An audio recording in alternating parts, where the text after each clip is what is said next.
All right, we're going to get started. I just have to plug this in. There it is. Okay. There you go. Cool. Okay. There we go. Okay.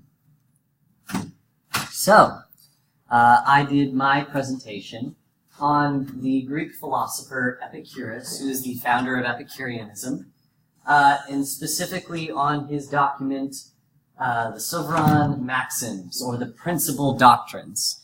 The Principal Doctrines is a collection of some of his main sayings, very short sayings that he gave in his teachings of his philosophy. They've been pulled from different sources surrounding people who discussed him. And this collection of little quotes of his is what gives us the fundamental principles of Epicureanism. So, Epicurus, he was born on an Athenian settlement on the island of Samos in 341 BC. He studied philosophy with Pamphilus, who was a Platonist. So we talked about Platonism and kind of those ideas of the eternal entities as well as temporal. Epicurus rejects a lot of Platonist doctrines and Platonist ideas, and we'll get to kind of how he formulates that in just a second. So he served in the military. This is during Alexander the Great's conquests. So Alexander the Great is out in the east, conquering Persia, and he serves in the Macedonian Greek military as a part of home defense, as a part of his 2-year service as an Athenian citizen. But he later moves to Athens after he gets out of his service in the military. In Athens, he starts his own school called the Garden, which was in a garden behind a house, and that's why it was called that. So yeah, pretty, what would you call it? Pretty meta, very meta name for a school. Okay, so this is the idea of his thought. So you'll see why this is relevant in just a second. Epicurus' ontology insisted that nothing could be known except that which has been tested through observation and logical deduction. Ergo, he was a materialist. He believed that the physical world, what we can touch and sense with our 5 senses, is the only thing that we can actually know anything about. And probably is the only things that really exist. And he bases his whole thought on this. And from that, he develops the ideas of atomistic materialism, which basically he believed that all matter was made up of small little atoms. And we know today that he was actually right about that. He has a very different view than we do, obviously. He didn't have a microscope to look at atoms. But he believes that all matter is made of kind of the same basic building blocks that are very small and can't really be seen. From this also, very interestingly, he comes up with an ethics that relates to this materialistic view called hedonistic ethics. And the basic idea of hedonism is the idea that pleasure is the ultimate good and pain is the ultimate evil. So, any action, law, basically all your ethical principles that you live by, what's right and what's wrong, is guided by, does this cause pleasure or pain? So things that eliminate pain and increase pleasure. Is good. Yes. Pizza is very good. Exactly. Oh, yes. So things that eliminate pain and increase pleasure are good things that need to be pursued. We could call those just good things. And things that cause pain and diminish pleasure, those are evil. That's what evil is. This is actually... Meetings. Any kind of meeting. Yeah. Yes. Any faculty meeting. I didn't say faculty.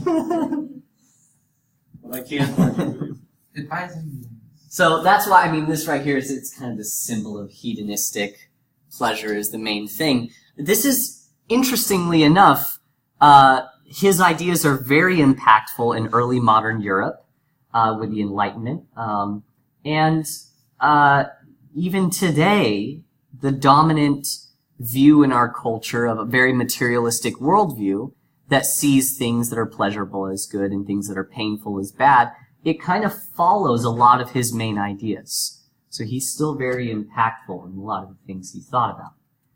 So here are some quotes. These are actual, these are the full little snippets that he gives in this thing, because nothing in this document is an actual well thought out treatise. It's just little quotations separated by space. So we have, the magnitude of pleasure reaches its limit in the removal of all pain. When such pleasure is present, so long as it is uninterrupted, there is no pain either of body or of mind or of both together. Again, we have, no pleasure is a bad thing in itself, but the things which produce certain pleasures entail disturbances many times greater than the pleasures itself. That kind of idea, he's kind of following the way that a lot of Buddhists think about pleasure in the world. And the main idea is that he thinks that pain oftentimes is caused by desires being unfulfilled. So, we need to only desire things. We need to shape our desires to things that can actually be fulfilled. Because if we desire things that ultimately can't be, we're in a state of pain always. So he kind of sees that managing desires kind of in the way a Buddhist would think about it. He who understands the limits of life knows that it is easy to obtain that which removes the pain of want and makes the whole life of life complete and perfect. Thus he has no longer any need of things which involve struggle. That's the same idea I was just talking about there. A few other ones. We must consider both the ultimate end and all clear sensory evidence to which we refer our opinions, for otherwise everything will be full of uncertainty and confusion. This is his answer. Plato, in his day, kind of combated the sophist philosophers who believed everything was relative, all knowledge was relative. He combats it as well, because Plato combated it in saying, well, not all things are relative, because other than sense experience, we can know the forms, we can know the ultimate things, and those are not relative. He takes the other view. He takes, well, we know material things through sense experience and through observing those, experimentation in a sense, although he didn't really use the scientific method, obviously. And he says that this can lead us to absolute truth. And anything outside of that is just uncertainty. It's relative.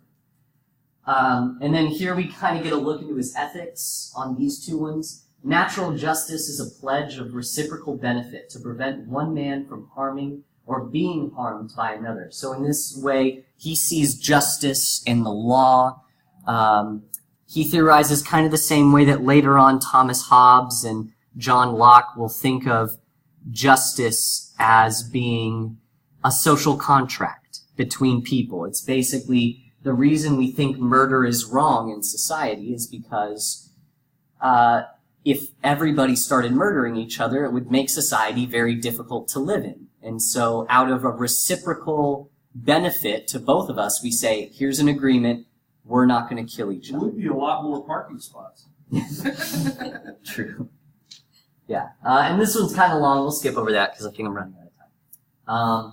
So here's some questions. How might Epicurus's materialism/hedonism coincide with the historical events that were going on in Greece during this time period? So how might the abandonment of Platonist and Aristotelian thought kind of play into what's going on in Greece? To answer that, they have to know what's going on in Greece. True. What is going on in Greece? Well, it does beg the question. I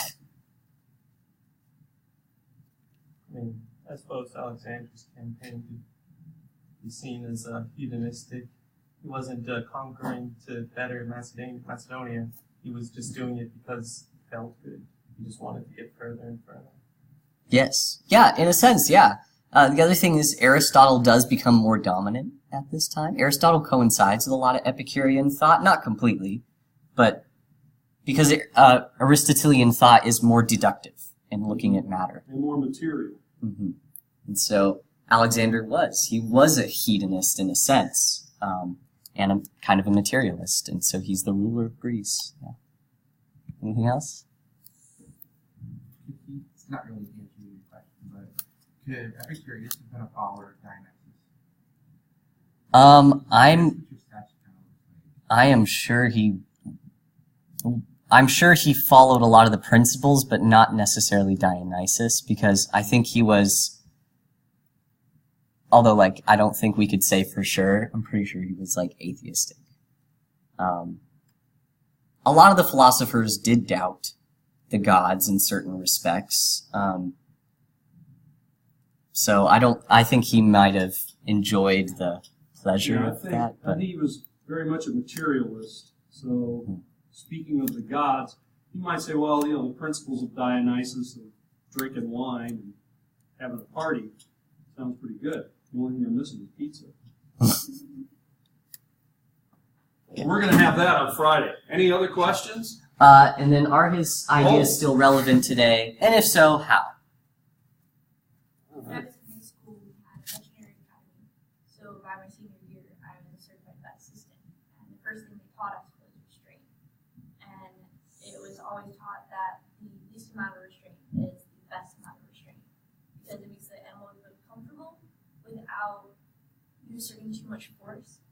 And then when I came here, I started off as a biology major, and I took bioethics, and we were taught to do no harm to the patient. We were taught to use the least amount of force and pain to help you. Nice. That's good. Very good. Yeah. That's interesting. That's interesting. All right. I suppose we better move on. That was very good, though. Thank you. Thank you. All right. Our next presentation about Cleo.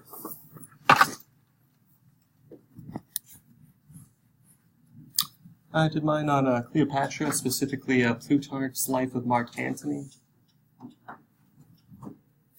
Cleopatra was born in 69 BC. She was the last ruler of the Greek kingdom of the Ptolemaic Egypt, which was the last remnant of Alexander's empire.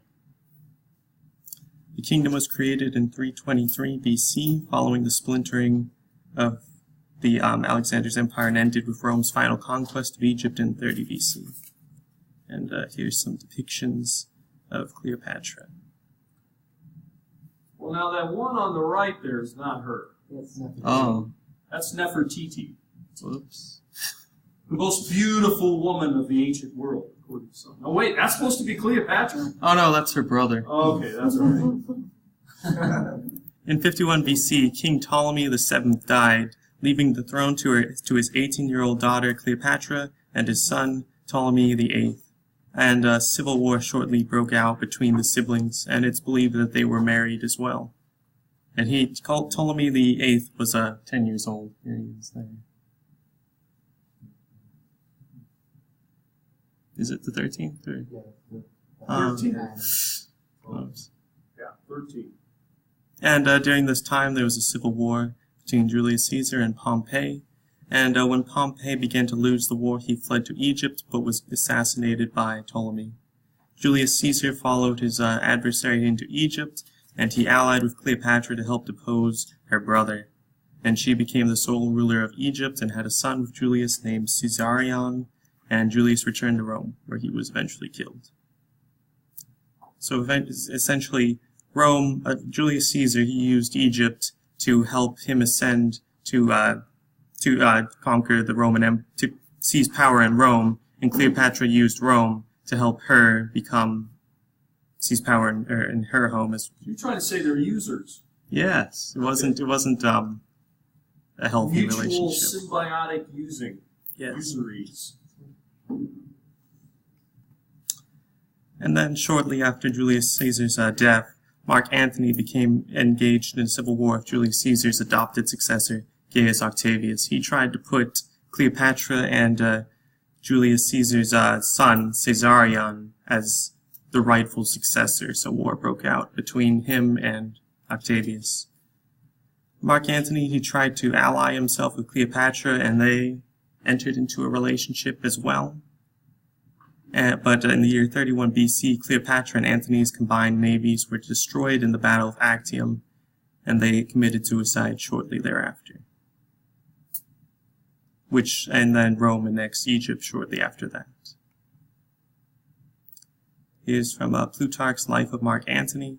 Cleopatra used not, as Plato says, the 4 kinds of flattery, but many, and whether Antony were in a serious or playful mood, she could always produce some new pleasure or charm, and she kept watch over him, and neither by day or night let him out of her sight. She played dice with him, and hunted with him, and watched him exercising with his weapons, and she roam around and wander about with him, and at night, when he stood at people's doors and windows and made fun of the people inside, dressed in a slave woman's outfit, for she also attempted to dress up like a slave.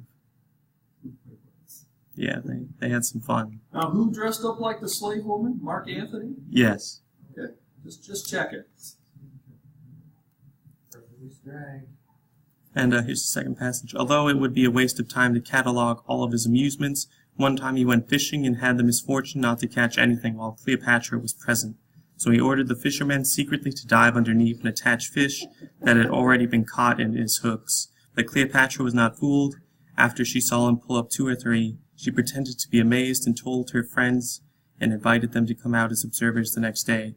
After a large audience had gathered on the fishing boats and Antony had lowered his line, Cleopatra told one of her slaves to get in ahead of the others and attach a salted fish from the Black Sea to his hook. And when Antony thought he had caught something, he pulled it up. And when, as might be expected, loud laughter followed, she said, "General, leave the fishing rod to us, the rulers of Theros and Canopus. Your game is cities and kingdoms and countries." Sources. Some questions. Very witty. Any questions? That Cleo, you gotta watch her every minute.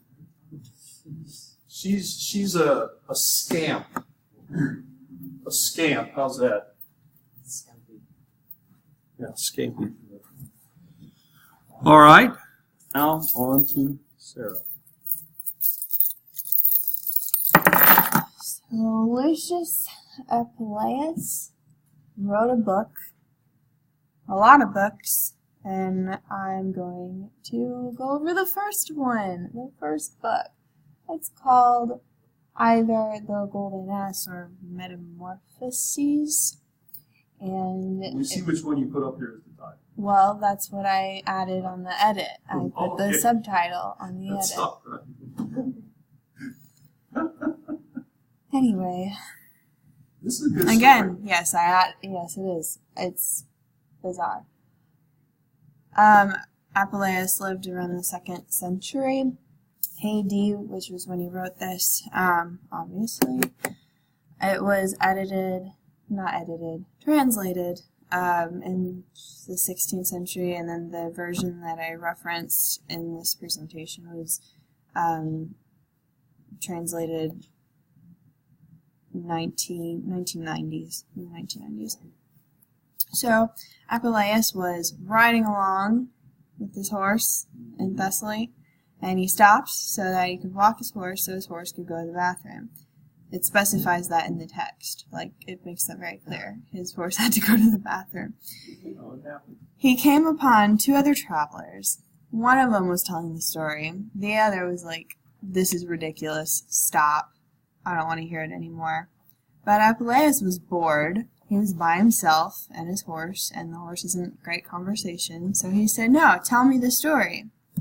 The traveler said, "Verily, this tale is as true as if a man would say that by sorcery and enchantment the floods might be enforced to run against their course, the seas be immovable, the air to lack the blowing of the winds, the sun to be restrained from his natural race, the moon to purge his skim upon herbs and trees to serve for sorceries, the stars to be pulled from heaven, the day to be darkened, and the night to continue still." I'm not sure if that means, yeah, it's true, or no, it's made up. I'm not sure. But Apuleius, regardless, says, "No, tell me. I want to hear the rest." So this guy named Aristomenes tells a story of how he came across Socrates in Athens. I don't know if this is actually like Socrates, or just another guy named Socrates. He might have been writing about Socrates. No, I think it's the real side. I think it's the I real- imagine so. Let's go with that. So Socrates was like just sitting on the side of the road, looked like a homeless Chilling. man. Yeah, chilling.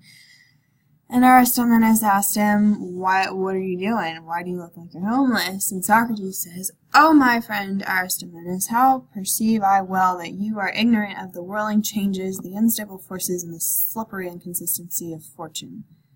And he's kind of talking gibberish at this time. So Aristomenes, being such a good friend, picks him up, carries him off to get cleaned up. And then Socrates tells what happened. How did he come to look like he's a homeless guy? Well, he met this girl, and she happened to be... It's always sad, isn't it? He met this girl, and she happened to be a sorceress, and so... Oh, goodness. He was coming back from Macedonia. He was a merchant, apparently. And he met this woman named Moreau. He needed a place to stay, so she gave him a room. And then she kind of seduced him. And then... Flattery. Yes. And then Aristomenes, well, this guy, Socrates, he's married, he's got kids, so Aristomenes is like, why would you do this? What a horrible thing to do to your wife and your family. And then Socrates is like, no, wait. It's not over. She's a witch. So Moreau had a lover, but her lover cheated on her, so she turned him into a beaver. She also turned an elderly man who sold wine. I'm not sure what he did to her, but she turned him into a frog. Must not have been good wine. Must not have been. She turned a public official into a ram. She prevented a pregnant woman from giving birth. That was 8 years ago. So the woman just kept getting bigger and bigger and bigger, and people started to speculate that she's carrying an elephant. And then, of course, Aristomenes is, like, scared at this. Like, it's a sorceress. What's she going to do to me? And so he says, well, we need to hurry up and get out of this place so she doesn't come back.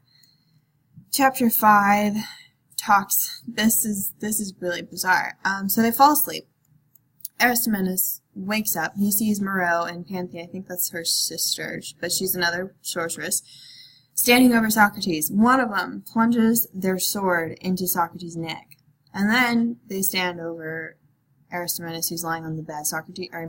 They stand over Aristomenes, who is lying on the floor sleeping. Socrates had the bed. They peed on him, but they talked it over and they decided they weren't going to kill him. So Aristomenes, well, he sees that Socrates is dead, his friend is dead. What is the rest of, like, the community gonna say? Well, they're gonna assume that he killed Socrates. So he ran around, he freaked out for a bit, and then he tried to hang himself. It didn't work, and it turned out that Socrates wasn't actually dead. The witches had this sponge thing, and they stopped the bleeding somehow. He wasn't actually dead. He woke up, and then he ate some stuff, he ate some food, and then they went out to the river.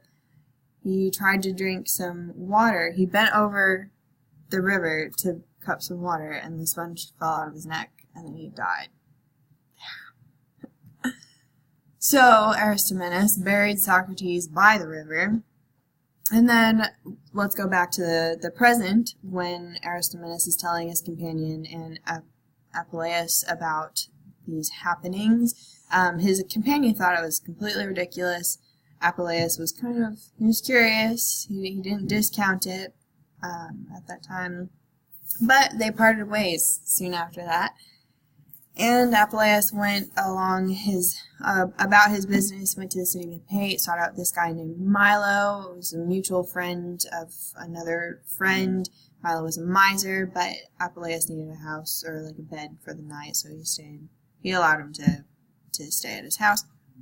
Last chapter of book 1, Apuleius was hungry. He kept talking about really wanting meat, so he went and bought some fish. The fish were stolen. Now he had no meat. He couldn't buy any more. So he was just gonna go without meat. So he returned to Milo's residence, wanted to go to sleep. Milo's servant was really persistent, said, no, Milo wants to talk to you. So then he goes and talks to Milo, and that was just a really weird scene. Like, the servant took him into Milo's bedroom, and then Milo sat him down on the bed and said, interrogated him, how is our mutual friend Timaeus and his wife were, how's your home state and how's your travels, and it was kind of a bizarre scene. But the whole book was kind of bizarre, honestly. And that's the end of book 1.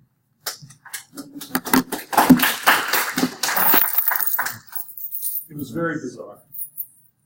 There's a lot more to that story. Maybe that'll just encourage you to take a look. Here's our next presentation. Well, this is forward, this is back, and then this is point. Okay, there we go.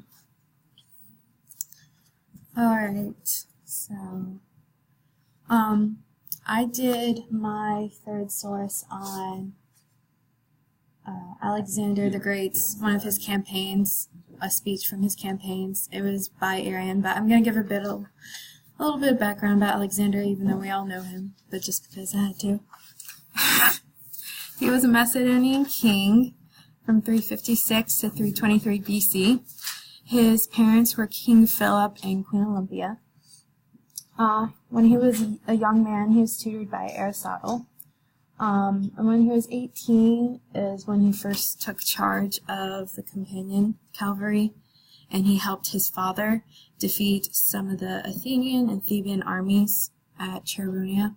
And after his father died, he garnered the support of the Macedonian army and eliminated the other contenders for the throne, and he became the king and leader of the Corinthian League.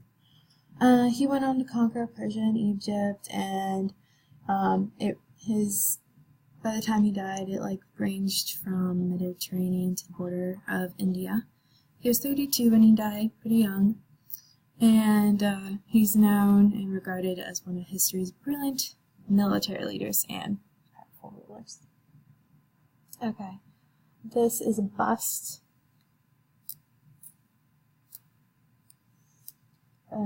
Of Alexander, and then the other photo is of Aristotle teaching Alexander as a young man. This is a coin I found with Alexander's face on it that was used during his reign. Not sure what part of his empire it was used in. Well, this would have been minted in Greece, in Turkey, the mainland, back in home.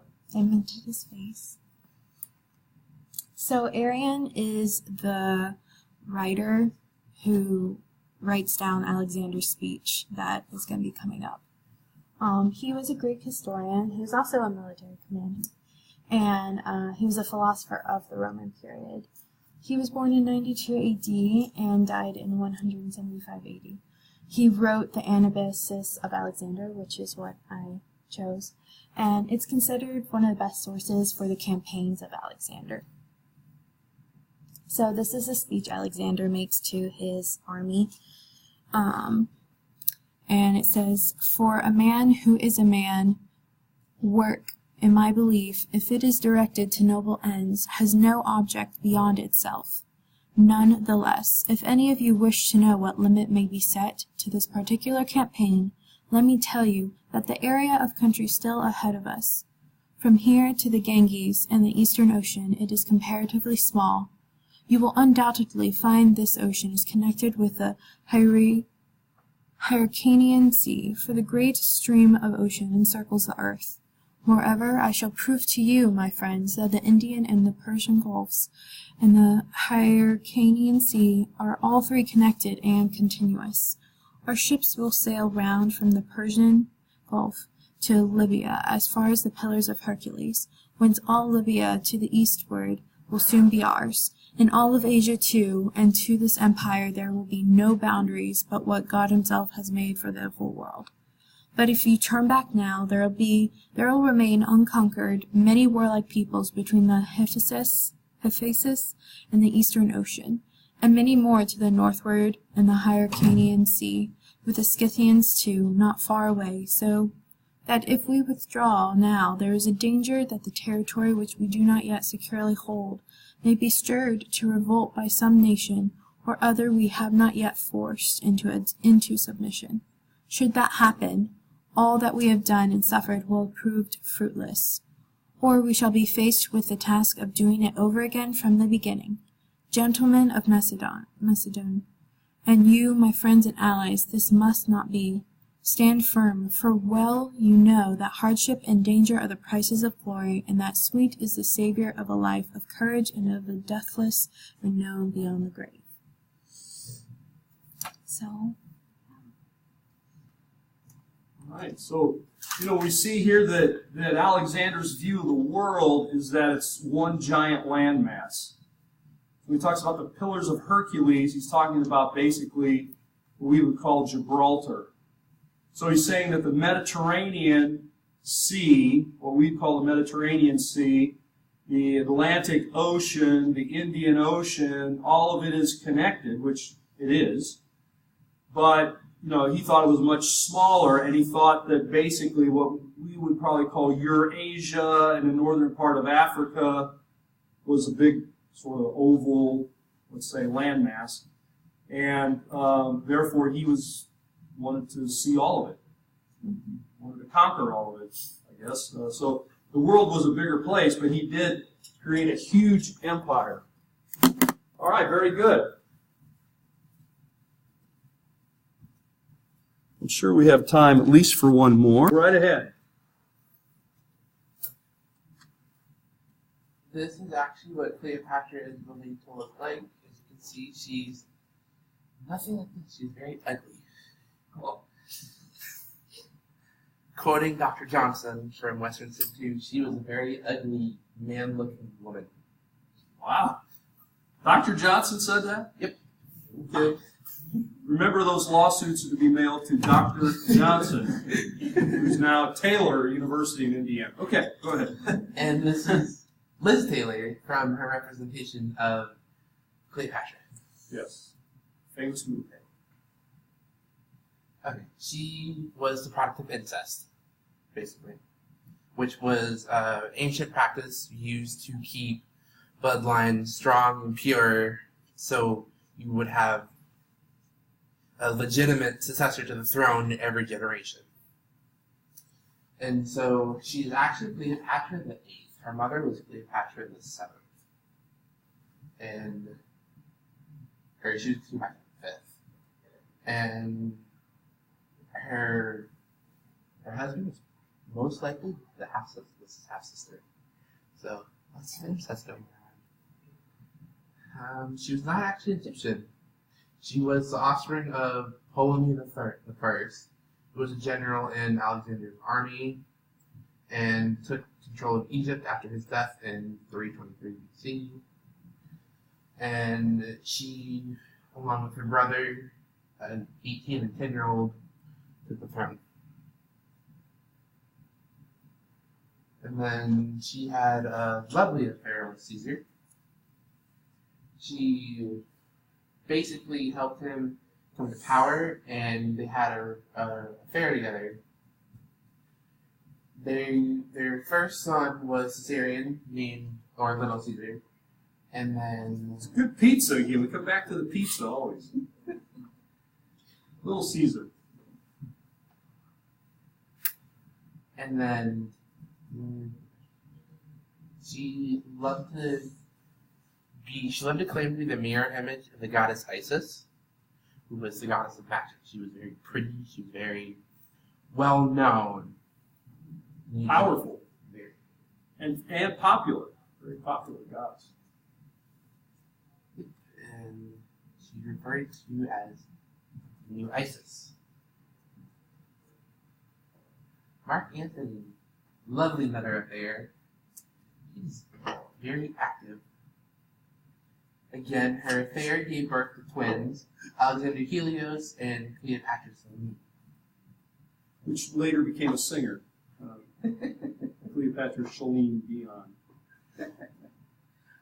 I cannot find any more information on them. Yeah, I think they were iced. Probably. As was little Caesarion. I didn't want to mention that, but he was also dispatched, as the British would say. Mark Antony, when he came to Egypt, he loved to flaunt himself as the new Dionysus. And so he came in an elaborate ship and like you associated with Dionysus, and who was seduced by her charms, obviously not seduced by her beauty.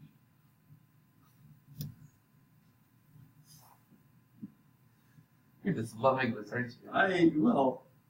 Yeah, I guess so. Love affair. Back to her children. Mm-hmm. There were lots of power struggles when she was in charge of Egypt. She was the last pharaoh of Egypt before it fell to Rome.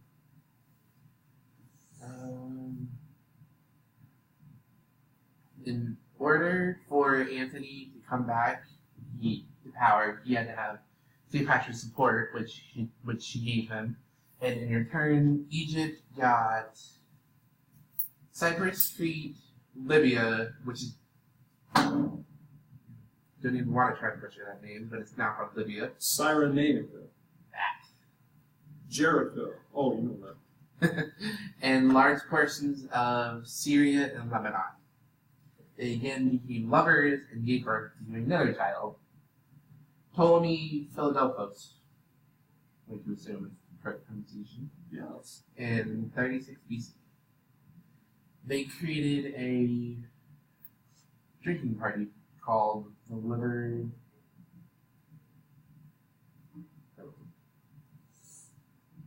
Basically, a drinking party. It's the liver meeting, like basically a CC account. The liver meeting? What did you say? It's the liver something. I have it on here, but I can't find it. That's all right. They like to drink. Very much so. She had a hand in the death of 3 of her siblings. That's how the powerful She's a tough lady. She was very tough. She spoke 7 languages. She was a master technician. She was very smart. She was very cunning. Maybe this is why all these gentlemen were interested in her. The first death was the suicide. And Mark Antony had received news that Cleopatra had killed herself, which was not true. But he was so engulfed in grief, he fell on his own sword. And then history legend states that she was bitten by an asp, which was a Greek snake. But there have also been new theories where she was famous for hiding poison in her headpieces and in her combs. So the new theory is that she pricked herself with her own poison instead of being bitten by a snake. I like the snake better. Yeah. And those are references, and then pop culture. Liz Taylor's movie was the most expensive movie ever made.